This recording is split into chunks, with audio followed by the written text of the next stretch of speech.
I am Lawrence Chuno, and this is Doing Jazz.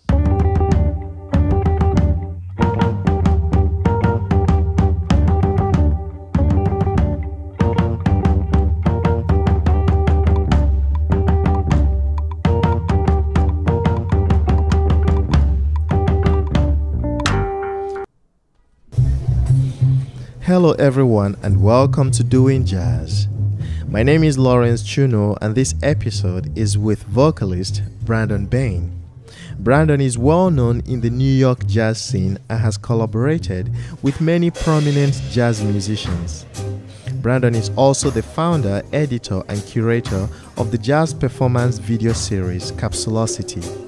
Capsulocity has featured many of today's jazz household names, including Grammy nominee and winners like Jasmine Horn, Christian Sands, and Cecile McLaurin-Salvant. Due to Brandon's hard work and forte for bringing artists together, Capsulocity has become the premier platform where great jazz duets of the era are made. The music playing in the background is a live performance of My Valentine by Brandon Bain. During my conversation with Brandon, you will hear another song of his titled Man Smart, Woman Smarter.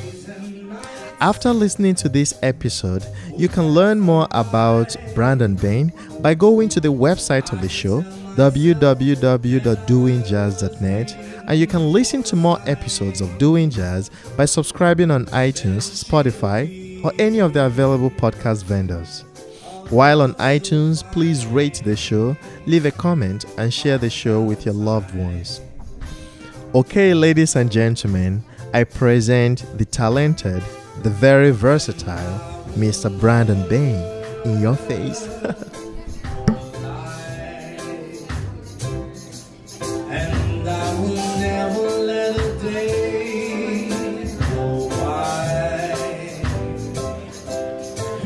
All right, let's do it. All right. Brandon Bain, welcome to Doing Jazz. Thank you. Thank you for having me. Thank you for coming. So I usually try to do as little research as possible about my guests, but in your own case, I feel like that strategy wouldn't work. So I had to read up about you because you do a lot of stuff. You're a vocalist. An amazing vocalist, I must say. Thank you. You're a band leader, because those are two different things. You own a media company. You're a media mogul. You're our male Oprah. In jazz. Well, I wish I had Oprah's bank account. Don't worry, you're getting there. You're getting there, and you brand yourself so well. You take your time to brand yourself, and I don't know where to begin, but I think maybe we should go one by one, or we should pick one and maybe talk about that one and gradually branch into other things. So Maybe I should start with your music. Okay. Right? You have a band now. I want to talk about how you formed your band, Okay. So, thank you, first of all, for having me here. This is a great thing, very necessary in the community, and I'm always happy to, talk about things that I'm going through, and hopefully it's relatable to somebody else. But I started singing a little bit later in life, in my 20s. I was always around the arts and around music, but I just never got to it as quickly. My dad played bass, and he took us to rehearsals, but we never really tapped into our musical ability, me and my sister. I got into media, into journalism, and that's what I studied in school.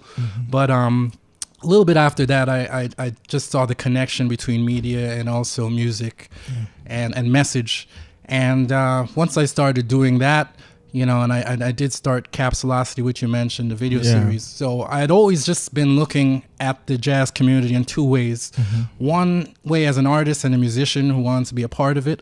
And in another sense, on the video side and with that project, I was just always looking at talent and what people are good at and just whose skills I admired. I mean, there's 10 drummers, but they all can play it the same and different in a weird way, So I mean, we all have little unique nuances in our abilities, and I've just always had an eye for that. So to put together this band really is just I just didn't overthink it because I had picked up singing later. I just sang the songs I really liked and found a band who can help me get close to my vision and take me into places that I didn't even consider yet. You guys have played a lot of venues. You've played Maintenance, you've played Genius, you've played Dizzy's Club, Coca-Cola, yeah. You have to have the right band to be able to get to those places. First of all, you got to work on yourself, right? You got to nail everything and you got to come correct. And then you have to have the right people. How many musicians do you have in your group now? Typically, I work with about 5 or 6 musicians in the band. I usually have, of course, the rhythm section, and then I try to add... I've been working with this musician, Kareem Thompson, who plays steel pan and percussion. And he's very important because lately my stint has been, more along the world and folk music route. I do a lot of calypso in my show. So, a lot of the musicians in the band are from various islands, Haiti, Trinidad, and stuff like that. So they really bring that authenticity. It's still a variety show in the sense I'm doing jazz and originals, but large part of it is trying to include Caribbean and African influences into the music. So. Okay. How do you choose your songs? Really, like I said, I always say it's important to play the music that you really enjoy around children and people that are younger because they pick it up. Most of the music that I listen to and sing is from my grandparents. My grandmother on my mother's side played a lot of Ella Fitzgerald and Nat King Cole. And on my father's side, his mom played calypso, Harry Belafonte, the Mighty Sparrow. And so... listening to those styles is pretty much everything I do now. All the songs that I like, if I can find an arrangement that works for me, and it's usually centered around melodies that, like songs that I grew up in the 80s and 90s are just, great songs, and you just reimagine them in different styles, and, they can work for you if you identify with it. Who does your arrangements?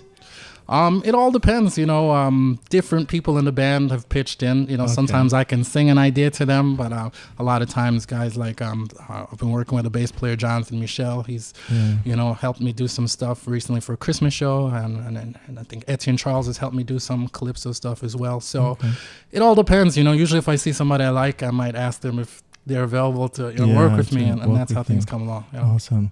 I'm asking all these questions because I took my time yesterday to go through your videos on YouTube, watch your performances, and I'm quite impressed. And I'm not just saying that, your sound, it seems like you worked on it. You really worked on whatever you're giving to people. You're giving quality performance. You connect with the people. Thanks. So what I wanted to know is, you said that you started singing late. Right. I'm a member of that tribe of people who realized they want to do this late. Right. I went to school for math and everything. That's another story altogether. So I want to know how did this come to be? This your ability to do this and do it well. Well, how have you? What do you do? What have you worked on it, or did you just realize, okay, this is what I want to do, and then secondly you realized, oh, I'm good at it? Well, okay. So the truth is like I was at. You just never know what you have within you in a sense, and that's very important to know what's in yourself. And I was at this dingy bar that's no longer there called the Back Fence on Bleecker Street. And I recognized these guitar players that used to sing on the train, and they were doing a lot of Beatles covers. And I love to hear, different Beatles covers on the subways and stuff like that. So Yesterday was the only song at the time. I wasn't a singer in my head. So Yesterday by the Beatles was the only song that I remembered the melody to and the words. And I sang that there, and it was just like, oh, wow. I just, didn't really think there was much there. I just was happy to know that it was there. And, so once I realized it was there, I'd been a reporter at that time. I just decided to take it seriously. I started looking for lessons and stuff like that. And so just being on the scene, I didn't want to go through the whole school thing again, but I still wanted to learn. Not against school, just not into the whole 4 or 5 years of tuition and $60,000 in debt and stuff like that. So I was just like, you know, different people were nice enough to call me up on stage during their shows, guys like Johnny O'Neill. And really, when you have access to people like that, everything they say is information that, you know, if you're smart, you can figure out how to use it and apply it. So really just people calling me up and giving me, you know, this stage time, because I didn't know it existed. I didn't know all of this jazz stuff existed in these clubs. You know, today, if I want to go out at 2 a.m, you know, I could at least hear a couple more hours of music. But I didn't realize that existed, you know, and I didn't realize. You used to go out to the jam sessions? Yeah. You know, I usually find nothing planned, you know, but at this point, you know, you show up someplace and you're going to see people you know, and you're going to have an opportunity to sing if that's what you want to do, or somebody calls you up. So you never know where the night's going to go. That's one of the beautiful things about New York City. You know? So to answer your question, I didn't know any of this was happening. I just rolled with the punches, looked for information, and, you know, over time things got better and I was able to, you know, get into a few clubs. And so that's where I'm at, you know, just strengthening that voice and, you know, not only the sound of it, but what exactly you want to say. So. I never went to school for music myself. And I discovered I wanted to do this later in life also, like in my 20s when I was in college. And I took piano lessons and I would write my songs. And I worked hard on the piano and the composition. I learned a lot of theory. And then I would just go and record. And I usually end up missing a step working on my vocals, working on interpreting the songs, because in my mind I was going, I've written all these songs, I have learned all these songs, I should just go sing it. You know?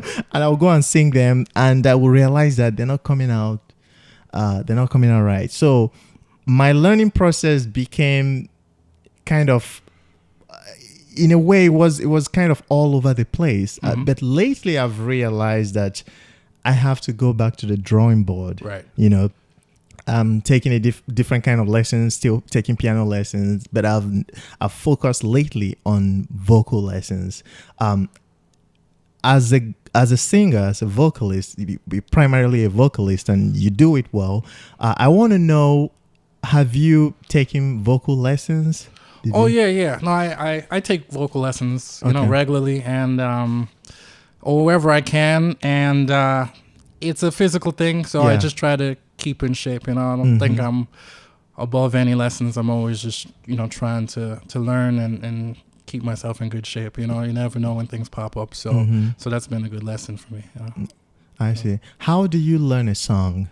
Like the songs you sing, like the Valentine song you covered, I listened to it. It's a song by Paul McCartney, correct? Right? Yeah, and you did like a reggae version to it, and some other songs. How do you, like, if you choose a song and say, I want to sing this song, I want to present it, what's the process you take? For me, you know, like, to me it doesn't matter what genre the song belongs to. You know, I just try to make it fit for me, like tailor it for me in a different way. I'm usually just attracted to melody, sometimes title, you know, because I write songs like that because I don't really like play any instruments, but I'm obsessed with melody. So as I hear things, I usually record it into my phone, you know, and that's what I'm attracted to. Most of the songs I sing are usually something that has come to me, either a catchy melody that I can't get out of my head, or some type of title or refrain, something that I'm going through at a time, you know. And as you research and you look at the lyrics, then, you know, usually I say, okay, that is something that I need to do. So my Valentine is a song that Paul McCartney did an album where he tried to create some new standards, and that was one of them. And as soon as I heard it, I mean, it's a very simplistic sounding song, but there's something beautiful about it. My mom loves it, and so I've just kept it in the show. And we threw some reggae style on it because I was doing a week for Caribbean Heritage Week at Dizzy's, and so we just said, man, let's make all these songs that I normally do fit into this Caribbean Heritage style, and we came up with some interesting things. So my Valentine is one that we've kept as a reggae, you know, in the show. How about the technicalities of singing? How do you work a song into your body?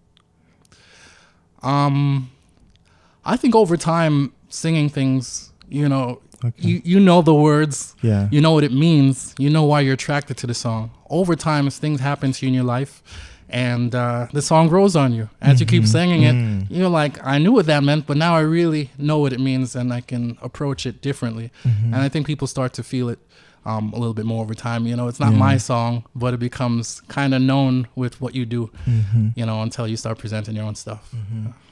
I wanted to ask, I'm asking this because I'm in New York, I'm a musician in New York, and I really want to know how other people do it. Getting gigs. Yeah. How do you get your gigs? You've played at the nicest venues, the finest venues in New York. How did those come about? Like the first gig you got, maybe we should talk about the first one. How did that happen? Oh, thanks. No, that's a great question. You know, I would say that, you know, over time, gigs are probably a result of, you know, good connections and luck, you know, and in some cases it is a demand or something. But I would say that my first gig was at, I think, Zeb's. There was a vocal jam session led by a guitar player named Saul Rubin, and he was very singer-friendly, and every week he would feature a new singer on Wednesday nights at his little loft in Chelsea, and it would draw a lot of different people. So I'd asked him for a gig, and you know, I was so worried about it. I was just like, you know, it was like one of my first, I guess, full jazz shows that I had to put together and make sure the band was rehearsed. And this is like 2011. So that was it. It was a packed house. So this guy he owns the venue? It's no longer running. He still plays and is very active around New York and does sessions here and there. But he had a regular thing that I think ended a few years ago. So that was a great community because there were a lot of singers. All the people who had performed the weeks before would just naturally come and support each other. So, you know, once you do that, so you had it's a jam session, but you had he gave you the you whole have day. like the first hour, and then it turns into a jam session. And usually, like, say if they featured another vocalist before, she might come this week and sing in the jam session, and we all supported each other week after week. We'd just go there, and you know, so that was my first, you know, gig. After that, I did some stuff at the Zinc Bar, and I don't know, over time people find you or you collaborate with other people. I would say, you know, like in hip hop today or something, like in pop, you'll see a lot of people just being like the special guests on the album. It's a number one song and Cardi B is singing the hook. So I feel like I was kind of doing that work where people would call me and say, hey, Brandon, sing like 3 songs with my big band and stuff like that. So over time, like you get a few of those, and then maybe the venue wants to hire you on your own because they've seen what you've done. And that's just fostering relationships, being in the right place at the right time. Some of the jam session stuff helps. I don't know. So it's just a matter of being out there and being ready. And things usually just fall. Like this week alone, I just got a few calls from random places, and That's nice. Didn't do anything. But, you know, it's time to start doing things. I would love to have more. It's always good to be in a regular groove. You know? That's great. Yeah, that's the key word, being regular, like staying regular and just keep pushing, you know, and keeping that momentum there, and people seeing you are there. When was that gig at the Zeb place? Zeb's, I would say it might have been like 2011 or something like that. Or 2012. Yeah. All right. I want to talk about your side hustle, your huge side hustle, Capulocity. Yes. Yeah. I wanted to read more about it, but then I just got lost in the videos. I kept watching the videos and I didn't research it. So pardon me. I'm just going to ask you, how did that come to be? Because you're like the founder, right? Yes, yes. So Capsulocity started as I was singing on the scene. Yeah. I guess sorry. Yeah. Sorry. Cut this on. Can you describe what it is? Okay, I'm just using this word that nobody's ever, you know. Capsulocity is a word I created. Okay. I was laying in bed one day, and I was just obsessed with English, you know, just creating words, basically. I wanted to create a brand of something that didn't exist, and the word Capsulocity came to me because I was looking at the Tylenol gel cap, you know, the 2 colors of the gel cap. One side is red, one side is white. And I also just thought about the importance of video and how we document things. I always used to say, coming from a news background, that if you don't videotape it, if you don't photograph it, if you don't record it in some way, it didn't happen. You know, our memory changes pretty quickly. If you ask somebody what they just saw, they can tell you the wrong thing in a split second. But you know, the video doesn't lie; it's there.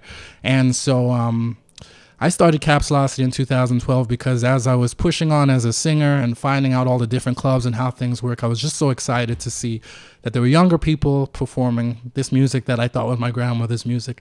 And not just performing it, but at a high level, and so many people doing it. The clubs were packed and stuff like that. And it was just a good feeling to know that, you know, like I said earlier, you can go out and hear music at any time during the day. But when I started meeting the musicians and playing with them, I would go and check them out online. And this is like 2011. Not everybody had like some clean video where you could honestly just see what they do. You know, it was still very shaky phone video type of stuff. So I just wanted to do something that was more of like a studio type show where people could come and talk about what they're doing, really introducing, you know, in the scene, everybody is such and such by name, but outside of it, you know, it's still new to the average listener who might be interested in jazz but doesn't know that there's people, you know, in different age groups still performing the music that, you know, it's not as hard and complicated as you might think it is as a genre, you know. So that's it. Capsulocity, Capsulocity is the capsule of the city. We're just trying to get people in their natural. I actually thought that was a real word. Actually, and I went to the dictionary looking for it. I'm like, oh, this is not even a word. Capsule of the city. We just want to document what's happening in New York. You know, people are talking about their projects and they perform on the spot, sometimes for the very first time together. So it's all new stuff that you won't see really anywhere else. Who was the first person you had on? Our very first episode, April 30th, 2012, was Christian Sands, the Grammy-nominated piano player. So, you know, he was always down to do it. You know, he didn't know what it looked like yet, but he was gracious to do it, and it was cool, man. So once he started, a lot of people also, you know, took part of it too. We released right after that an episode with the bass player Linda O, drummer Kyle Poole, and Jasmine Horn, the singer. So, you know, one after the other, people were seeing people they recognize and discovering new talent. That's what it's also about. It's like we're all in that same realm, but you know, you might not know who's next to you, and then you might discover on a Capsulocity and be like, wow, I love what she does. Have you had anybody whom you contacted and they turned you down? I wouldn't say anybody has like turned me down. It just doesn't happen unless you really follow up on things. And then you know how it is when you're doing your own production. I take breaks from it as well. You know, sometimes I shoot a lot of it and then we release it over time, you know. So I think that nobody's really said no. I would just say that it doesn't work out sometimes if the parties don't stay up on top of it. You know, even scheduling this, sometimes it happens much later than you would think, you know, which is fine because it happens eventually. Now, it's a big avenue, that Capsulocity. I bet it didn't start this big. What has been the growth process? What was the strategy you took to make it this big? Or was it just organic? Well, it's completely organic, and I still, honestly, even as the person who's put it together, you know, I don't think it's reached its point, you know, because it's a documentary and it's a style series and a passion project. We'll be 6 years old on April 30th. So you can look back over 6 years to see all that's been happening. A lot of these talents have accomplished so much and are nominated for Grammys. I mentioned Jasmine Horn. She's nominated this Sunday, as well as Cecile McLaurin-Salvant, who have both done the show. So I think Capsulocity is going to grow in value over time because they've done so much in the 6 years that I've shot most of these artists. And so it'll be great to see what they've done 10 years from now and to just see that progress and to see, you know, it's just going to be an amazing thing. In the meantime, what I'm doing is to keep it going. I love to have them back so that, you know, they're like reappearing names. And also, last year we did our very first live event at the National Jazz Museum of Harlem. So we're going to have another live event before June. Awesome. Most likely at the museum again. So it's something where I don't want it to just live online. I want you to be able to not only go see them with the stuff they do, but we'll also present shows that utilize the artist roster. Yeah. And, you know, when you see them as a collective, I think that is what the beauty of this genre still is to see everybody together and to just rattle off the names and see it's a beautiful thing. It lets you see how strong the tradition still is, that it's in good hands, in my opinion. You keep using the word we instead of I. Yeah. So do you have partners in Capsulocity? Good question. I've always said we, and I don't know. And maybe I'm preparing for, you know. So right now it's all owned by you. It's pretty much, you know, I shoot the interviews. You shoot them? I shoot them. I record them. I do the interview. I do the editing. You know, and it's not. I didn't see any interviews though. I just saw performances. Yeah, if you click what they call like episode 1 and 2, you'll see that's music weaved in with bits and parts of interviews. Oh, so, okay. Yeah. So so you shoot and you edit. Yeah, and it's not. It wasn't by choice, you know. Yeah. I had some experience doing it in college, but I remember when I started Capsulocity, and I started honestly by winning the New York lottery. I put 50 cents on a number, 4 numbers, and it came, and I won exactly $2,600, and that camera was $2,600 at the time. Awesome. So I bought it. You have a camera here. The camera it's points here. to is right here. And so, what's the name of the camera? I call it Mjolnir. Mjolnir, okay. That's the name of Thor's hammer. I just named it because, nice. I called my first piano Stella. I don't know why. Yeah, so no, that camera has come through a lot, you know, because when I started Capsulocity, I thought of how much money it's going to cost to put this thing together. And I had the idea ready to go. No camera, no nothing, no lights. Then I won the lottery. I got the camera, and I was asking around who can help me edit, who can help me do lights, and they would say, "Okay, I'll help you edit, but that'll be like $500 per video." I'm like, okay, you better learn how to edit. So I would sit down and just, you know, tinker around with it, and it was good enough to release it. You know, with this stuff, I just wanted it to be good enough, and I wanted the artists to trust that. Yeah. You know, if they work with Capsulocity, it'll be something that's good enough to present. And they don't have to feel like they were on some shitty YouTube show or something like that. You know, not to down anybody. It's always good to speak. The production is good. It has this unique quality to it. Like once you see it, you know, okay, this is coming from Capsulocity, you know. And the choice of artists on there also, some artists, when they perform, it doesn't really matter, like, your productions are good, but I'm just saying that the artists you have on there, once you see when they are performing, like, it overshadows any flaws. There you go. No, you're absolutely right. That was my thought process, you know, because sometimes we let things hold us back. We say we don't have enough money, we don't have the right equipment.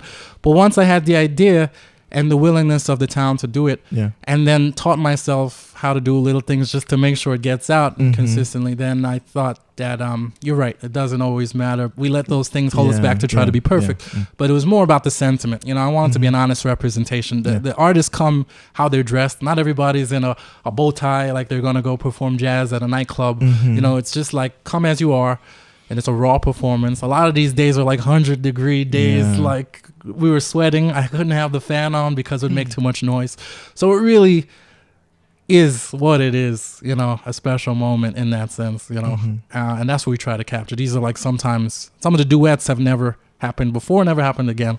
And mostly the artists are like, you know, I never get to play with, that's my friend from like 6th grade, and this is our first time really collaborating in a very intimate way, you know. So that's what we're trying to. It's all black and white as well too, to pay tradition to like, you know, all of the black and white variety shows. I still watch them. That's the benefit we have, is not just the YouTube to present ourselves, but to watch everything that the elders and the ancestors did. It's all there for us to watch, not just to listen to. All you heard what he did, but you saw how he did what he did when it sounded like that, which is important to me, the attitude behind it. You know? I'm going to ask you at least 2 more questions. Sure. About Capsulocity. This next one, you don't have to answer if you don't want to, but go ahead. I hope you can answer. Bring it on. Okay. How Have you monetized it, and how are the returns? Like, no. Oh, have you been able to do that? Yeah. I also no. It's not monetized. Okay. I made a decision not to monetize it in the beginning because I just wanted people to access it. That sounds ridiculous. How do you eat then? How do you do things? Like you spend a lot of hours, I'm sure. This is video and audio, and you put out this such good work. So I don't know. It must be taking away time from whatever your main source of income is. So yeah. Well, it depends on how you look at it. For me, I was more just obsessed with the idea of creating brands and stuff and how to do that. And so I never thought I'd have a video series. I never thought I'd have a jazz video series, but I always wanted a show. And, like I said, with YouTube, we have the power to do that ourselves. So once I won the camera and once I started channeling my own funds into making it look a certain way and getting people into it, I was more interested in how do you get people to be interested in this type of brand. So when I hear people use the name Capsulocity, a word that doesn't exist, I think that's kind of cool. They get it. When they discover it, it's not hard to get. You eventually start watching one video and then a few others. And it is what it is. I started it as a passion project, more to understand about the music, to just give the artists a voice. And I had vowed when I started that my next project would be something that is more, monetized. Monetized, okay. So Capsulocity, it doesn't, the videos will always be accessible. It's jazz education, it's entertainment. Okay. But we are shoring up the business so that when we have live events, that could be a source where things are monetized. And the sky is the limit in terms of what we can do. This is just the beginning. Right now, you're just seeing the videos. This is what I was able to do in that state from before without all the resources I need. But with the resources, you will see some things that haven't been done or have never been done in this music. I see that. I have a lot of ideas and I'm hoping to get them out. And it's not a race in the sense, I do need to survive and take care of myself. And that is the way, we are moving forward. But these videos right now are just accessible. The artists agree to do it as like a 50-50 sense where they are promoted. And then Capsulocity is also, building the library of all this talent at different stages of the career, you know. Don't you have a sense of accomplishment when you are able to develop a relationship with somebody, like an artistic, you add somebody artistic to your network, but at the same time you're able to offer something to that person while the person is offering you something. That it just gives me a different kind of feeling. Like doing this podcast, I've met you now. We've been talking for maybe the last 1 hour. I just feel like I know more about you. Right. No, that's an interesting I don't know point. when next. I don't know what other time I would have been able to sit with you and be doing this, you know. And at the same time, I'm going to edit this and put it out there. It gives me a good feeling, Cool. So I see what you're saying about Capsulocity. I hear you. You're absolutely right. It's a weird thing. It's not even... It's even above our personalities, I would say, because obviously you're starting this because in a similar vein, you're giving like a voice to a lot of different artists who are doing important things. And, it might be tough, on the scale of, whatever politics and stuff to get into different magazines, but it's always good to have a voice. That's what social media and YouTube allows us to do. So all of those performances, we've interviewed about 116 different artists. And so it's always been in a closed setting where I'm recording someone like a Brandy Younger playing her harp or a John Batiste playing the piano. And, yes, I'm Brandon, the vocalist, and that's how they know me. But in another sense, I'm not even there. I'm just like, I'm behind the camera and I'm learning, and it's a beautiful thing to see a peer perform their art and in such an intimate way. So without the words of us talking, I do feel like I know them a little bit more. When I see them on the scene, I feel like there is a connection. I don't know if it's two ways, but I feel it, just as somebody who's done these videos and documented that moment. It's weird, right? But yeah. So yeah, I definitely understand what you're saying, and it's a good thing. It's a learning experience. The questions that I'm asking these people are questions that I would hope, any student or person who's interested in this music would ask, like just from an introductory level. That's good. My cousins usually would watch a video on Capsulocity and say, man, I would love to have a beer with this person or just hang with this person. She seems cool or he seems cool. So that's what I want it to be, something relatable where it's less about, oh, jazz is so complicated and boring and I can't focus on it. More like, it's, you never know what you're going to get. Let me give this person a try because I'm feeling a good vibe from her, What's the favorite compliment you've gotten about Capulocity? Capsulocity. Right? Capsulocity. Yeah. What's the favorite compliment you've gotten? Present company excluded.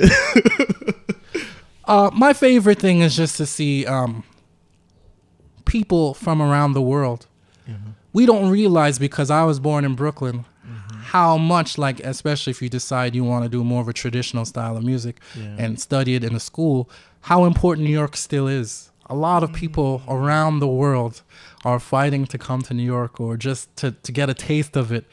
And I've said several times in this interview how it's so great to go out at 2 a.m. and say, I'm going to listen to music till 4 or 5. So I think the best compliments that I get is like, before I got to America or before I got to New York, I saw all of these talents and they really inspired me. And these are like 18-year-olds talking about other 18-year-olds. So it's not about age or anything. It's just people. I don't want to say anybody here takes it for granted, but I just know that people are really, like when you're going to like a location or something, say you booked a trip to Cuba or something for the first time, you're going to research Cuba, all the places to go. So a musician from Japan might be saying, when I get to New York, I want to go here and I want to see this person. And I think Capsulocity is an intro into that portal. You could get a good sense of who's who in New York, and it's just a fraction. This is just the tip of the iceberg of who I discovered and put on the series. Didn't discover their talent, but at least put as a collective into the video series. So yeah, that's one thing. It's just people get a sense of what's going on in New York and get excited about the talent here. That's one of my favorite things to hear from people. Nice. So while going through your numerous lists of things you do, I ran into this video series called Radio B. Yes. I enjoy consuming it, but I have to admit that I'm still struggling with the concept, like where you're going with the concept. Do you want to talk about that? No, that's fair. Thank you for asking. I just view it as like, once I started with the video stuff, I realized how important the visual aspect is to this stuff. And I was obsessed with recording and documenting in some form most of my shows, just to look at them and learn from them.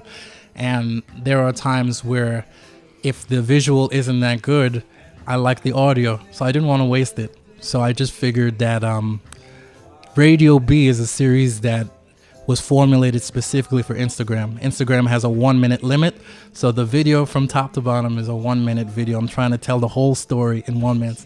And this whole social media thing has changed the way we look at things, What used to feel like half an hour can feel like 3 hours now. And 15 seconds used to be the limit on Instagram. And I used to make 15-second videos that felt like a minute. And now a minute feels like 5 minutes. So I have a lot of time and a little time to keep people's interest in. And with Radio B, it's basically repurposing old concerts, like some shows from Dizzy's and stuff. And I just play it out of an old radio, and I've told a story with different visuals. So it's not me singing on the stage. It's just me in different parts of New York as a musician, and just trying to tell a different story using repurposed concerts. So that is the attempt, and we're fine-tuning it to make it better. But nice. I always say we because that question is also feedback to me. I'm working on some new ones as well, some new Radio Bs. So I shot one in Montreal, Canada, and I hope to release that in the next week or so. Cool. You're from Brooklyn? I'm from Brooklyn. Where in Brooklyn? Flatbush, Brooklyn. Okay. And you went to school for journalism. You want to talk about that? And so your path in that area. Yeah, I just naturally had this stuff with the video stuff, we all think we're discovering new things. I even mentioned that I started singing later in life, but I believe that all of this stuff is already within you. It's really just a desire and an inquisitive nature to ask questions, understand people, and help others understand. That's what I think. Do you still consider yourself a journalist? Yes. Okay. And I just thought about this in the last week because I ended up, I did 5 years of professional journalism. I took a buyout package and I started moving into the arts and into singing more. It all just happened at the same time. But when I did my buyout package, you mean like they paid you to get rid of you and hire somebody new? Yeah, they didn't want to get rid of me in particular. It was a voluntary buyout. Okay. They wanted the younger reporters to stay around. What do you mean younger reporters? Oh, like you? Oh, at the time, yeah. So they wanted me. I'm just saying. I thought it'd be a good time. It was a tough time in the journalism business, and it always is a tough time in journalism business. All of this social media stuff and blogs, it's all new, and they're all figuring out how to make money and stuff like that. But at the time, I had decided I just wanted to pursue more of the arts. So it was all within me, and I do consider myself a journalist too, because when I did my first gig at Jazz Lincoln Center at Dizzy's, both of my journalism professors came to surprise me. Wow. And they brought their wives. And one of them said, "Brandon, I didn't know you had that in you." And I said, I used to write stories and now I sing them. So I've come to terms with the journalism background. I think it's very important to always tell a story, so it's all not time wasted. My history with journalism is something that I still draw on when I choose songs and when I perform. Yeah. So, what school did you go to? I went to Brooklyn College. Okay, nice. I almost got a job there. Okay, cool. Doing what? Teaching math. Okay, cool. I have a PhD in applied math. Yeah. Okay, I teach at Manhattan College now. Yeah. Okay. Yeah. I wanted to ask you a few questions. Sure. A few philosophical questions. Okay, cool. Have you ever failed at something? Or have you ever, has something ever happened that you consider a failure? I feel like I fail at things all the time. Yeah. But it's all about how we react to it. So I don't know. Right. That's a tough question. It's a fair question. I would say that I've always, I guess, had the luxury of kind of knowing what I wanted to do. So even when I was doing media stuff in journalism as a news reporter, I wanted to do that at the time. So I never felt like somebody's making me do something I don't want to do. I wanted little jobs and stuff before I started doing that to make money, and they wouldn't hire me. The Gap wouldn't hire me. Nobody would hire me. Not because I was underqualified, but it's just, everybody's going after that position. So I was very lucky that my first few jobs were, real jobs. Like my first journalism job was a real full-time salary, and I did that full-time, and I loved it. And when I decided to leave it, it was my decision, So the failures are like, in one sense, you might look at that as a failure because you didn't stick with it. So there's little things like that, but it's not a failure. It's just like you fall down and like you pick it up and you keep moving. And so for me now to say, yes, I'm a vocalist, but I'm a journalist too, it's like, that's like me taking what could be conceived as a failure and saying, it's all a part of me. And I love all of that, even the dark parts, because that's who I am now, so. What does success mean to you now? As a musician? Yeah, great question too. I think it's important to redefine success for yourself. Sometimes we might think success is the pinnacle of getting a Grammy or an Oscar or something like that.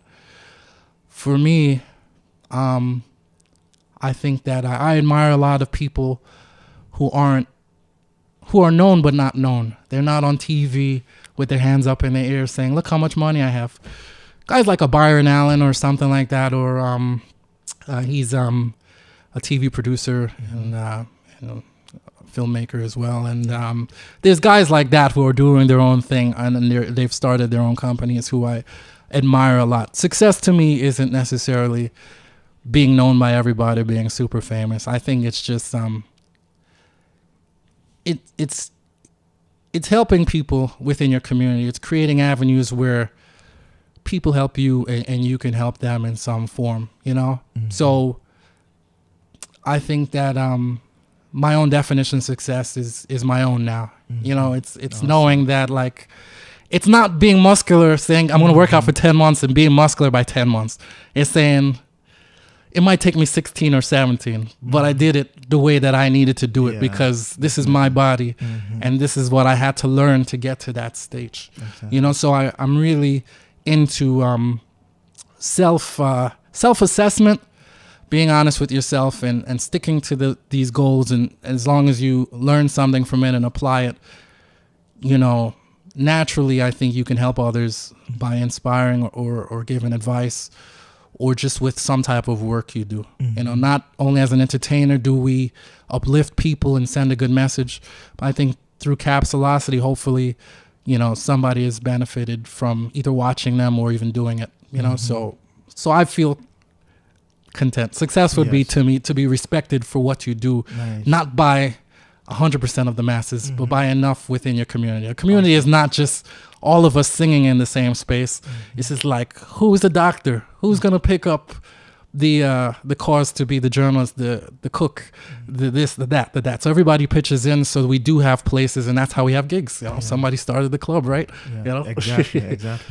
Yeah, that's nicely said. Yeah. We're going to conclude with this game I called Turn Up and Mute. Okay. You know, I'm going to give you two options. If you've listened to the podcast, I'm going to give you two options and you're going to turn one up and we mute the other. But it's just for now how you're feeling right now. All right. So I don't want you to make enemies. You know? Okay. Mighty Sparrow, Harry Belafonte. Which one do you turn up? Which one do you mute? At the moment, you got to make a choice. This is hard. Woo! I can't do that. I can't. How are you feeling now? Whose music do you want to listen to just now? It could change once you leave here. It's so weird because I think Sparrow has the party vibe, you know. Okay. So does Harry. He has a lot of the soca basement parties that my grandmother would listen to. That was her heartthrob, you know. Like she would always talk about him, and I learned a lot and I researched more about him just by her enjoyment of his music, you know. And so now a lot of the songs that she was playing for me finally make sense, you know. It's a lot of grown up talk, but that was so cleverly done.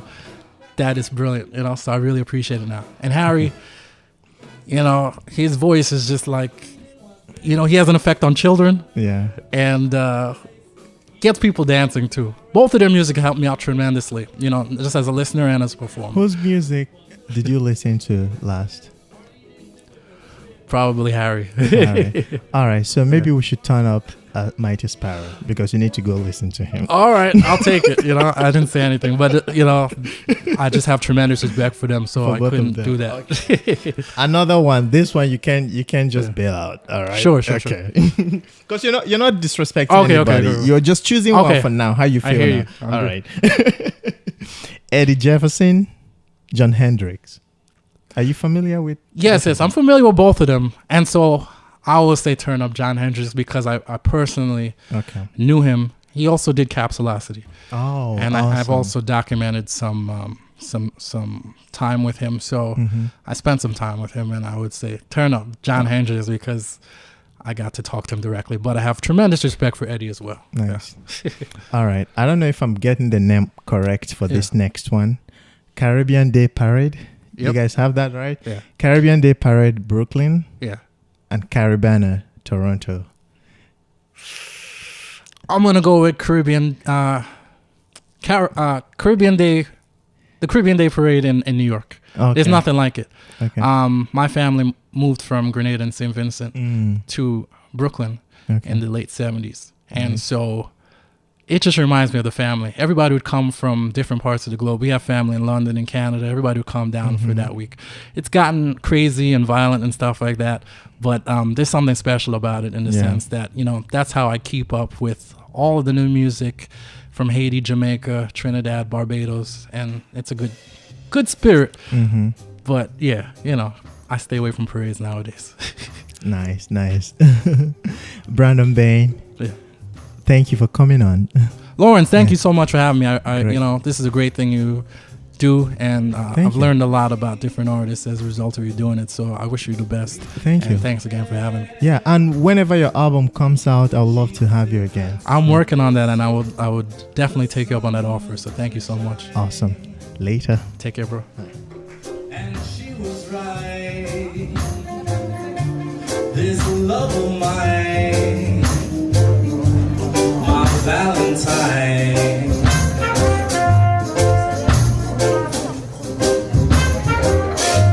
As days and nights would pass me by, I tell myself that I was waiting for a sign.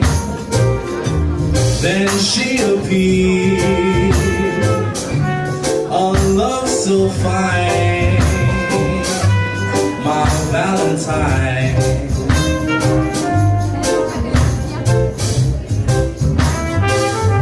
And I will love her all night, and I will never let a day go by without remembering the reasons why. She makes me certain that I can fly, and so I do without a care. I know that someday soon the sun is gonna shine, and she'll be there.